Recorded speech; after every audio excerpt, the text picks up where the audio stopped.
Halo semuanya, akhirnya kita ketemu lagi setelah, kalau nggak salah terakhir kali gue upload video itu 3 bulan yang lalu. Akhirnya gue upload video lagi, mungkin ini bakal diupload tahun 2021 atau 2020, gue nggak tahu. Oke guys, balik lagi bersama gue, Aldian Ryan Alvarez. Gue seorang mahasiswa manajemen rekayasa angkatan 2019 di Institut Teknologi Bandung. Dan di video kali ini gue akan menyampaikan saran gue kepada teman-teman yang akan berjuang di UTBK tahun 2021 nanti. Dan saran-saran ini berdasarkan pengalaman gue mengikuti UTBK di tahun 2019. Jadi, apa yang gue sampaikan ini berdasarkan apa yang telah gue lalui gitu. Mungkin ada beberapa yang relate kepada teman-teman, atau mungkin ada yang baru kepikiran sama teman-teman. Jadi ya, semoga video ini bermanfaat. Jadi, tanpa berlama-lama lagi, langsung aja kita bahas saran dari gue untuk kalian pejuang UTBK pada tahun 2021 nanti. Yang pertama, harus punya tujuan yang jelas. Nah, ini penting banget. Kalau misalkan kalian masih nggak tahu mau masuk ke jurusan apa, masih nggak tahu mau masuk universitas apa, saran gue lebih baik segera cari arah deh. Mau kemana nih setelah SMA, mau masuk ke fakultas apa, jurusan apa, dan univnya di mana. Coba cari tahu ada jurusan apa aja di dunia perkuliahan, terus kalian catat kira-kira jurusan apa aja menarik bagi kalian. Mungkin ya bisa 5 atau 10 jurusan gitu, terus nanti kalian seleksi lagi tuh kira-kira mana sih yang paling cocok berdasarkan pertimbangan-pertimbangan yang telah kalian buat gitu. Jangan lupa juga coba cari informasi sebanyak-banyaknya tentang jurusan itu sesuai universitasnya gitu, karena beberapa jurusan itu beda universitas bakal beda penekanannya gitu. Jadi coba cari kakak kelas yang kuliah di jurusan itu, gali sedalam-dalamnya informasi tentang jurusan itu. Nah, nanti nih kalau misalkan kalian udah punya tujuan yang jelas, itu bakal tumbuh tuh motivasi dari diri kalian sendiri. Dulu pas gue kelas 12, itu setiap gue mau belajar, gue selalu nulis Aldian Alvarez, Teknik Industri UGM 2019 gitu. Gue nulis mau jurusan apa, universitasnya apa, dan tahun masuknya tahun berapa. Bagi yang belum tahu, iya dulu gue pengen masuk ke UGM, tapi akhirnya gue ke ITB. Kalau mau tahu cerita lebih lengkapnya lagi, ada di video gue yang sebelumnya, ada di... gue nggak tahu baru pertama kali kayak gini. Pokoknya ada di atas lah ya, kalau nggak nanti gue taruh linknya di bawah. Dengan kalian tahu tujuan yang jelas, kalian tuh tahu saingan kalian siapa aja, cara masuknya gimana. Misalnya kalian mau masuk ke FTITB, ya kalian tahu bahwa di FTITB itu kalau mau masuk, ada jalur SNMPTN, ada SBMPTN, ujian mandiri, kelas internasional, dan lain-lain sebagainya gitu. Intinya, ketika kalian tahu arahnya kemana, itu semakin jelas usaha apa aja yang harus kalian lakukan gitu. Beda dengan orang yang ikut UTBK tapi aduh gue ikut UTBK buat apa ya gitu, kayak gue iseng-iseng aja gitu, siapa tahu gue masuk. Jadi saran gue, segera tentukan kalian mau masuk jurusan apa dan universitasnya di mana gitu. Itu yang pertama. Yang kedua, mantapkan mental pejuang. Setelah kalian udah tahu kalian mau masuk ke jurusan apa dan universitas di mana, sekarang saatnya kalian mantapkan mental pejuang dalam diri kalian untuk memperjuangkan cita-cita kalian itu, tujuan kalian itu. Kalian harus menanamkan mindset bahwa untuk meraih mimpi kalian itu, kalian harus berjuang gitu. Gak bisa tuh yang namanya males-malesan, leye-leye, tiba-tiba masuk ITB, males-malesan tiba-tiba masuk UI. Itu jarang banget guys yang kayak gitu. Jadi ya mungkin ada beberapa orang yang sangat beruntung, yang mungkin kelihatannya tidak berjuang, atau misalkan kalian merasa perjuangan kalian tuh lebih berat daripada dia, tapi dia yang males-malesan, dia yang nggak terlalu berjuang malah masuk ke PTN impiannya gitu. Menurut gue itu tuh udah porsi rezekinya dia gitu. Jadi saran dari gue, kalian gak usah fokus dengan rezeki orang lain, gak usah mikirin perjuangan orang lain, gak usah mikirin progres orang lain gitu. Cukup fokus ke diri sendiri, kira-kira kita progresnya udah sejauh apa, kira-kira kita udah berjuang atau belum gitu. Jadi urusan kita masuk atau enggaknya, yang penting kita usaha dulu gitu. Karena rezeki itu udah ada yang ngatur. Setiap gue mau belajar, selain gue nulis mau masuk jurusan apa dan universitas di mana, gue tuh selalu apa ya, ibaratnya tuh kayak begini gitu, terus kayak bilang, ayo Aldian, lu bisa, lu seorang pejuang gitu. Dan kata-kata itulah yang membuat gue tetap semangat untuk belajar, untuk mengerjakan apa yang sedang ingin gue pelajari gitu. Misalkan gue mau ngerjain 20 soal, terus baru 10 soal gue udah ngerasa capek. Nah biasanya kan gue istirahat gitu kan, refreshing sebentar gitu. Nanti pas udah habis waktunya, gue ingat, ayo Aldian, mental pejuang, lo seorang pejuang, lo pasti bisa gitu belajar gitu. Lo harus berjuang buat dapetin impian lo gitu. Lo nggak boleh males-malesan. Nah terus juga pas SMA nih, sekitar bulan Februari, itu kan udah ada pengumuman SNMPTN kan. Teman-teman gue tuh udah ada beberapa yang masuk SNMPTN, dan bisa gue jamin teman-teman gue yang dapat SNMPTN ini merupakan orang-orang yang emang pinter seangkatan gitu. Jadi gue punya pola pikir gini, teman-teman gue yang pinter udah dapet PTN gitu kan. Terus gue mikir, Kalau misalkan gue nggak sepinter mereka gitu, kalau gue nggak pinter-pinter banget, ya paling nggak buat bersaing sama mereka ya gue harus lebih rajin daripada mereka kan. Ya udah, gue ingat aja dua mindset itu. Gue seorang pejuang, gue harus berjuang buat dapetin cita-cita gue. Dan kalau misalkan gue nggak pinter-pinter banget ya, gue harus tahu diri gitu. Gue harus lebih rajin daripada teman-teman gue yang pinter. Dan dengan dua mindset itu, akhirnya gue bisa menjalani proses persiapan SBMPTN itu dengan enjoy gitu. Ya mungkin beberapa kali gue capek itu kan, tapi pas gue capek, gue ingat lagi, oh ya Aldian, lu harus belajar nih, lu nggak boleh malas-malesan. Teman-teman lu yang pinter udah pada dapet univ gitu, masa lu masih mau malas-malesan gitu. Jadi ya tanamkan mindset itu di kepala teman-teman dan di hati teman-teman juga. Semangat! Yang ketiga, jangan menyerah duluan. Nah, ini tuh banyak banget DM yang masuk ke gua pada cerita, Kak, gua nggak bisa matematika, Kak, gua nggak bisa fisika, gua nggak bisa kimia gitu. Apa gua skip aja ya gitu. Nah, masalahnya UTBK itu tuh masih ada sekitar 4 bulan kan, kalau nggak salah tuh UTBK bulan April ya. Anggap deh UTBK misalkan 4 bulan, ada sisa waktu 120 hari, terus anggap sehari kalian belajar 8 jam. Ya atau misalkan 6 jam deh. 6 nih, 6 dikali 120 hari itu berapa? Berarti masih ada 720 jam lagi buat belajar kan. Atau kalau misalkan lebih dari 6 jam, anggap 8 jam, kalian masih punya 960 jam tambahan. Ya kalau misalkan ditambah lagi belajar ya, kalian masih punya lebih dari 1000 jam belajar gitu. Kalau misalkan kalian mau nge-skip pelajaran dari sekarang, itu sayang banget. Karena dengan waktu 1000 jam yang tersisa itu, kalian masih bisa banget ngejar materi. Ini kalau mau gue ceritain, dulu pas gue SMA ya, itu gue tuh sangat gak bisa matematika, fisika, kimia. Itu gue sangat bingung dengan konsepnya gitu. Bahkan dulu di tempat bimbel gue itu ada tryout. Tryoutnya ini kalau nggak salah 3,5 jam gitu, tapi kayak 2 jam sampai... Tapi 1,5 jam sampai 2 jamnya itu gue tidur karena gue nggak tahu mau ngerjain apa gitu. Saking gue nggak taunya ini soal mau gue apain gitu. Terus dari 130 orang kalau nggak salah yang waktu itu tryout, gue peringkat 118. Nah setelah gue ikut tryout, setelah gue sadar gitu ya betapa kurangnya pemahaman gue di materi-materi ini, gue coba cari cara gimana nih caranya gue bisa ngejar materi-materi ini gitu. Sebagai contoh itu buat matematika, gue tuh susah banget ngerjain trigonometri, limit, sama integral. Ya inilah 3 nih, trigonometri, limit, integral. Gue punya target sehari gue ngerjain minimal 5 soal limit, 5 soal integral, sama 5 soal trigonometri. Mungkin kan 5 soal ini kan kelihatannya dikit gitu kan, tapi coba bayangin gue ngerjain selama 10 hari 15 soal ini, terus gue pahami bener-bener cara ngerjainnya gitu. Kalau gue ngerjain selama 10 hari, itu artinya gue udah nambah 150 pemahaman baru, konsep baru yang gue bener-bener paham cara ngerjainnya. Dan ini bener-bener berpengaruh ke diri gue gitu. Jadi setelah 10 hari gue menerapkan kayak gitu, gue makin lancar ngerjain soal limit, integral, sama trigonometri gitu. Apalagi kalau mereka udah dikombinasiin kan kayak aduh, matematika bet gitu kan. Ya udah, gue latihan kayak gitu. Terus setelah udah 10 hari, misalkan ada materi lain, oh dimensi 3 gue masih agak lama nih ngerjainnya. Ya udah gue terapin kayak gitu juga. Sehari gue ngerjain 5 soal dimensi 3. Terus nanti kalau misalkan udah kelar nih gue ngerjain dimensi 3 selama beberapa hari, gue review lagi tuh limit, integral, sama trigonometri. Yaudah intinya ulang-ulang aja gitu materinya. Buat kalian yang merasa kesulitan belajar matematika, fisika, kimia, dan lain-lainnya, atau misalkan yang sosum memiliki kesulitan juga, saran gue jangan menyerah dari sekarang gitu. Ini masih banyak banget waktu yang bisa kalian manfaatin untuk memperdalam konsep yang kalian punya gitu.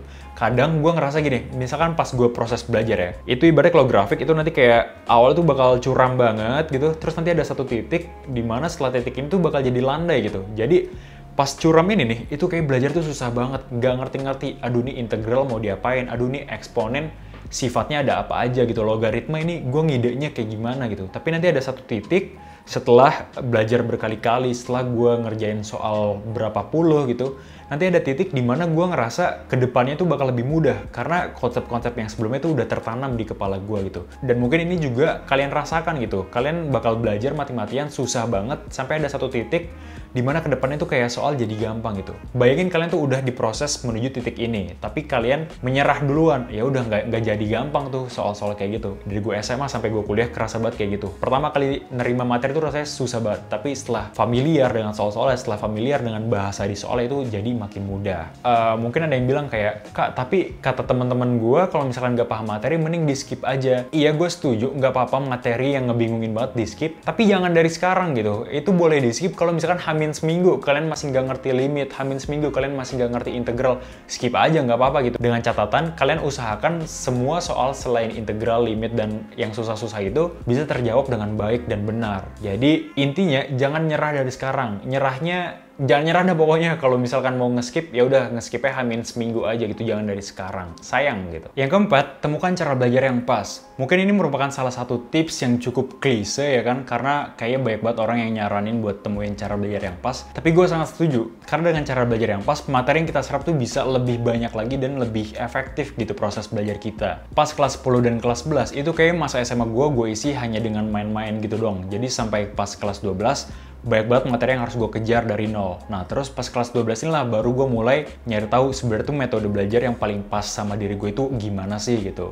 Kan orang ada yang belajar harus sendiri, ada yang harus belajar bareng-bareng, ada yang pas belajar tuh lebih enak kalau sambil dengerin lagu, ada yang harus belajar harusnya sunyi doang nggak ada apa-apa gitu. Nah, pas kelas 12 ini gue baru tahu nih bahwa diri gue itu orangnya belajarnya itu lebih suka sendiri. Jadi gue kalau buat memahami materi dari nol itu gue lebih suka sendiri. Nanti pas gue udah lumayan paham gitu, 70%, 75%, gue baru bisa belajar bareng teman-teman gitu. Karena pas belajar bareng sama teman-teman, kalau gue bingung gue bisa nanya, kalau teman gue bingung ya gue bisa bantu ngejelasin berdasarkan konsep yang gue punya gitu. Nah, terus juga nih banyak banget yang nanya ya kan, Kak, cara lo belajar gimana gitu. Nah, kalau gue sendiri untuk mempersiapkan materi SBMPTN, dulu gue ngambil Saintek, jadi gue belajarnya Math Fiskim Bio. Buat Math Fiskim itu ya sebenarnya ya seperti orang kebanyakan mungkin ya, gue bikin catatan, kemudian gue latihan soal, terus gue ulang-ulang terus, udah sesederhana kayak gitu.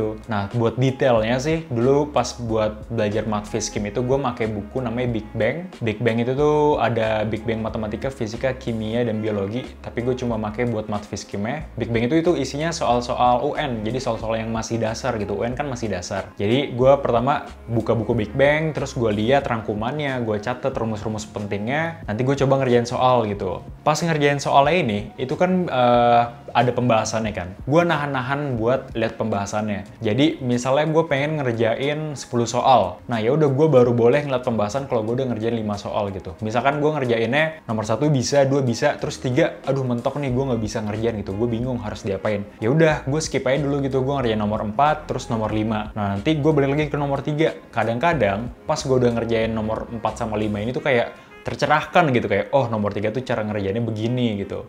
Ya udah kalau bisa alhamdulillah, kalau nggak bisa gue baru cek pembahasan.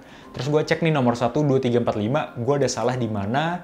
Terus kalau gue bener, ya udah bagus bener gitu. Nah, yang salah ini gue perhatiin gue salahnya di mana sih gitu. Terus pas udah tahu gue salahnya di mana, gue coba ngerjain ulang, nulis lagi. Karena kadang kalau misalkan ada soal nih, gue nggak tahu cara ngerjainnya gimana. Terus gue langsung cek pembahasan. Kadang tuh suka ada pemikiran kayak, oh ternyata caranya gini doang gitu. Tapi ternyata pas disuruh ngerjain lagi, gue lupa cara ngerjainnya gimana gitu. Dan ternyata cara nge-solve masalah itu adalah dengan gue coba ngerjain lagi pembahasannya itu. Gue coba nginget-nginget lagi tuh gimana sih yang dijelasin di pembahasan itu. Terus selain dari buku Big Bang, juga gue biasanya tuh nonton dari video di YouTube. Itu ada salah satu channel namanya Bimbel Smart. Halo Kak, mungkin di sini ada, mungkin kalau misalkan kakak-kakak yang di Bimbel Smartnya nonton, aku mau bilang terima kasih karena sudah membantuku dalam mempersiapkan SBMPTN pada tahun 2019 kemarin. Jadi gue nonton video-video dari Bimbel Smart, di sana tuh dijelasin pelan-pelan gitu. Pokoknya gue merasa salah satu cara belajar gue itu adalah dengan menonton video gitu, itu yang kebawa sampai gue kuliah. Makanya sebenarnya gue agak sedikit diuntungkan dengan metode kuliah online, karena gue bisa mengulang video yang dijelasin sama dosen gitu. Pas gue nonton video Bimbel Smart itu, jadi kan pertama dijelasin dulu konsepnya, terus kalau ada poin-poin tambahan, gue nambahin di catatan gue tuh. Gue nambahin di catatan gue, terus nanti ada soal. Nah, pas contoh soalnya ini, gue coba ngerjain dulu. Gue coba ngerjain, kalau misalkan gue nggak bisa, ya udah gue lihat pembahasannya. Terus kalau udah selesai pembahasan, ya udah gue tulis lagi sambil menerka-nerka. Bukan menerka-nerka, sambil menyambungkan konsep yang ada di kepala. Oh, ternyata ini tuh cara ngerjainnya diginiin. Oh, ternyata konsep ini tuh bisa digabungin sama konsep B biar lebih gampang. Misalkan kayak gitu. Kalau buat biologi, ini mungkin agak beda karena Math Fiskim itu lebih kayak apa ya, konsep. Sedangkan kalau biologi itu mungkin lebih banyak hafalan, konsepnya nggak terlalu banyak. Kalau biologi itu biasanya gue nyari soal dari internet gitu, atau dari soal bimbel, terus gue nyari jawabannya di internet nih. Gue pokoknya jawab dulu sebisa gue, terus gue cocokin sama kunci jawabannya kalau ada, atau gue nyari jawaban dari internet. Terus kalau biologi, gue lebih suka di soal, terus nanti langsung gue kasih penjelasan gitu. Setelah gue udah nyatet apa aja sih jawaban yang benernya gitu, nanti gue nyamperin ke teman gue yang jago biologi, atau ke guru gue yang guru biologi gitu. Nanti gue mastiin, ini jawabannya ini bener kan, ini jawabannya ini bener karena ini kan gitu kan. Kemudian biologi nih, khusus materi yang metabolisme, ini salah satu materi yang cukup gue suka karena mainin konsep gitu ya. Tapi kalau sekarang ditanya gue udah agak lupa. Pas belajar metabolisme ini, gue tuh sering banget lupa gitu. Cara nge-solve-nya adalah setiap minggu atau setiap beberapa hari sekali, gue samperin ke teman gue atau ke guru gue ini, gue bilang kayak, Kak, saya mau nyeritain tentang metabolisme gitu. Terus gue ceritain nih, oh metabolisme tuh awalnya tuh ada proses ini ke sini, nanti dia ngikat apa, menghasilkan berapa ATP, ya bla bla bla bla gitu. Dan ternyata pas gue kuliah, gue baru tahu ternyata itu adalah namanya teknik spaced repetition dan active recall gitu. Ya sederhananya spaced repetition itu teman-teman belajar nih. Kalau misalkan belajar, pasti abis belajar tuh ingatannya kuat banget kan. Tapi beberapa hari kemudian nanti bakal menurun tuh. Kalau di grafik spaced repetition tuh nanti ada namanya forgetting curve atau kurva kelupaan. Seiring berjalannya waktu, ingatan teman-teman bakal berkurang. Terus nanti ketika udah berkurang nih, teman-teman coba active recall, coba ingat-ingat lagi tuh materi yang ada di kepala teman-teman, ingat-ingat lagi tanpa baca catatan, nanti ingatannya 100% lagi gitu kan. Terus nanti forgetting curve-nya ini bakal semakin landai. Artinya semakin lama terus kalian repetisi berjeda, spaced repetition, nanti tuh ingatannya semakin kuat di kepala kalian gitu. Dan ini yang gue rasain banget ketika gue belajar si metabolisme ini gitu. Jadi ya teman-teman coba temukan cara belajar yang paling cocok dengan diri kalian gitu. Apalagi pas pandemi gini mungkin cara belajar berubah, semangat belajar. Yang kelima, cari teman belajar. Teman belajar nih menurut gue sangat berpengaruh dalam nge-trigger motivasi yang ada di dalam diri kita gitu. Ketika gue ngeliat teman-teman gue belajar, ketika gue ngeliat teman-teman gue nilainya bisa berprogres, gue tuh jadi ikut, oh dia bisa, berarti gue juga harus bisa gitu kan. Dulu nih, kalau gue boleh cerita ya, pas gue SMA, itu gue seangkatan 77 orang. Kemudian gue sekelas tuh, kebetulan gue kelas yang isinya 17 orang doang. Nah, di kelas gue ini, kita tuh bikin sistem namanya, gak ada namanya sih, intinya kayak gue mentor, lo mentor gitu. Jadi kita semua dipasang-pasangin, berdua-berdua, terus ada yang ganjil sih jadi bertiga gitu. Gue punya pasangan, anggaplah namanya Dadang nih. Nah si Dadang ini, tiap pagi itu harus nyetor target ke gue. Dia bakal cerita, Aldin hari ini gue pengen belajar listrik dinamis sama listrik statis gitu. Terus nanti gue bakal ngasih tau, oke Dang, hari ini gue punya target 5 soal limit, 5 soal kesebangunan, dan lain-lain, misalkan gitu. Nanti, kalau misalkan gue nggak mencapai target, gue harus neraktir Dadang. Pokoknya ada hukumannya dan ini bebas gitu, tergantung kesepakatan masing-masing ini. Nah, gue mau ngasih tahu bagi teman-teman yang merasa kesulitan belajar selama pandemi gitu kan, di rumah kayak sendirian belajar kurang asik gitu dan butuh teman belajar, gue bersama teman-teman gue sedang membangun sebuah gerakan yang namanya Ajak Gerak. Jadi di Ajak Gerak ini ada program namanya Ajak Belajar, di mana ada bahas harian gitu. Setiap hari bakal dikasih tahu jadwal belajar, itu ada jurusan IPA dan IPS, nanti dikasih tahu di Instagram dan Twitter @ajakgerak. Nah, nanti teman-teman bisa gabung program belajar ya. Di sana tuh bakal belajar bareng-bareng. Biasanya tuh sekali belajar tuh ada 200 orangan di Zoom. Nanti setelah belajar 2 jam biasanya tuh suka ngobrol sama mentor yang ngajar. Kemudian kita juga ada grup Telegramnya, teman-teman bisa join. Nanti linknya gue taruh di video ini atau di deskripsi di bawah. Nanti bisa join ke grup Telegramnya biar gak ketinggalan jadwal belajarnya. Kemudian selain ada belajarnya juga, di Ajak Gerak itu juga ada yang namanya Ajak Diskusi, di mana bakal ada webinar-webinar pengembangan diri, dan semuanya itu gratis. Teman-teman gak mengeluarkan biaya sama sekali untuk gabung ikut belajar di Ajak Belajar dan ikut webinar di Ajak Diskusi. Cuma ya, kalau misalkan penuh ya harus buru-buru gitu daftarnya. Selamat belajar bersama Ajak Belajar, dan selamat bergerak bersama Ajak Gerak. Gitu. Anjay, promosi. Woi, endorse gue dong. Oke, lanjut. Yang keenam. Yang keenam adalah sebarkan ilmu atau bahan belajar yang kalian punya ke teman-teman kalian. Jadi misalkan kalian punya bahan belajar kayak catatan yang rapi, terus misalkan soal tryout, pembahasan soal tahun lalu, itu bisa kalian bagikan ke teman-teman kalian yang membutuhkan gitu. Dan notabene-nya semua teman seangkatan kalian pasti membutuhkan hal itu. Kenapa gue bilang kayak gitu? Karena ya, ini dulu berdasarkan pengalaman gue juga, pas kelas 12 itu kan gue ikut les bimbel. Nah, di bimbel itu tuh ada tryout, dan sebelum tryout itu dikasih kisi-kisi. Setelah gue ngerjain soal kisi-kisinya itu, biasanya gue foto, gue scan, gue kirim ke grup SMA gue, ke grup MHT, sama grup kelas di tempat bimbel gue. Biasanya nih, beberapa jam kemudian atau beberapa waktu kemudian, temen gue udah nge-PC gitu. Aldian, ini caranya gimana sih? Gue nggak ngerti, tolong ajarin gitu. Atau misalkan, Aldian yang ini kayaknya caranya salah deh, harusnya begini gitu. Terus akhirnya dia ngajarin gue. Dan gue ngerasain sama sekali ada kerugian kalau misalkan gue berbagi materi atau berbagi ilmu kepada teman-teman gue gitu. Karena ya pas gue berbagi, itu sama aja gue belajar ulang. Gue sama aja mereview ulang materi-materi yang udah gue kerjain gitu kan. Nah terus juga ya, kalau misalkan kita berbagi ilmu nih, misalkan ada orang yang merasa terbantu dengan apa yang kita bagikan.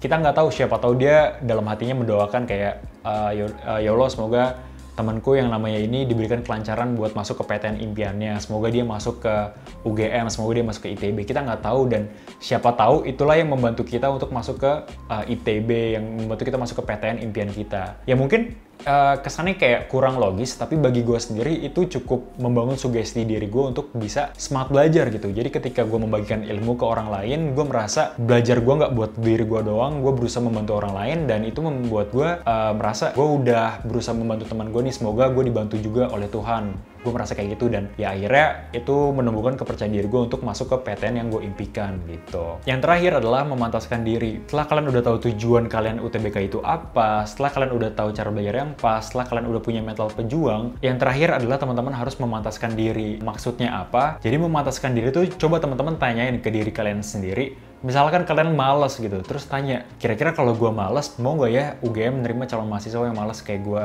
Kira-kira kalau gue malas, bakal dipermudah nggak ya jalan gue untuk masuk ke PTN yang gue impikan? Kalau ibadah gue bolong-bolong, kira-kira bakal dipermudah nggak ya jalan gue gitu? Jadi ya coba bertanya kepada diri sendiri, dan ya ujung-ujungnya ini balik lagi sih, ini cuma sugesti. Dimana dari sugesti ini teman-teman bakal semakin termotivasi dengan hal-hal yang kalian jawab sendiri itu tadi gitu. Gue ada sedikit cerita, jadi dulu pas gue SMA, kelas 12 itu gue ada field trip ke Jogja. Terus balik ke Jakartanya itu nyampe jam 5 pagi, tapi jam 8 paginya itu gue ada les di tempat bimbel gue. Nah, selama di perjalanan itu gue bertanya-tanya gitu ke diri gue les apa enggak ya, gue les apa enggak ya.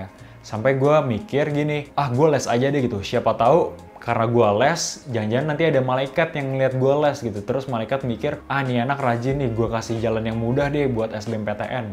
Ya maksudnya itu sugesti aja sih, balik lagi yang tadi. Cuma karena gue melakukan hal itu, karena gue menyempatkan datang ke tempat les sedangkan teman-teman gue enggak, itu kayak tumbuh kepercayaan diri gitu, bahwa gue udah berusaha sebaik mungkin, gue udah memantaskan diri gue untuk bisa diterima di PTN yang gue impikan. Jadi ya intinya kalau misalkan kalian punya cara, punya metode, punya kata-kata yang bisa membuat diri kalian tersugesti, termotivasi, ya silahkan gitu, terapkan itu untuk mendampingi proses perjuangan kalian meraih ke SBMPTN nanti gitu. Ya jadi kurang lebih itu tadi saran dari gue sebagai mantan pejuang SBMPTN di tahun 2019 untuk kalian yang akan berjuang di SBMPTN tahun 2021. Kalau ada yang punya saran lain bisa disampaikan di kolom komentar, dan mungkin nanti kalau ada yang terlewat nih gue bisa nambahin di kolom komentar juga. Jadi kita saling berbagi aja, siapa tahu saran dari teman-teman itu bermanfaat bagi teman-teman yang lain. Kalau itu bermanfaat kan siapa tahu membantu orang lain dan jalan teman masuk ke SBMPTN nanti dipermudah gitu. Kemudian terakhir ya dari gue, menurut gue, SBMPTN itu tuh bukan cuma campur tangan kita dan LTMPT itu. Bukan cuma kita sebagai orang yang belajar dan LTMPT sebagai yang membuat sistem. Tapi gue merasa ada tangan ketiga, yaitu tangan Tuhan yang berkehendak menentukan hasil akhirnya. Jadi ya kita sebagai manusia cuma bisa berusaha dan berdoa. Kita lakukan semaksimal mungkin berusaha dan berdoanya. Hasil akhirnya itu ya serahkan kepada Yang Maha Kuasa. Sekian dari gue, semoga video ini bermanfaat. Sampai jumpa di video berikutnya. Dadah!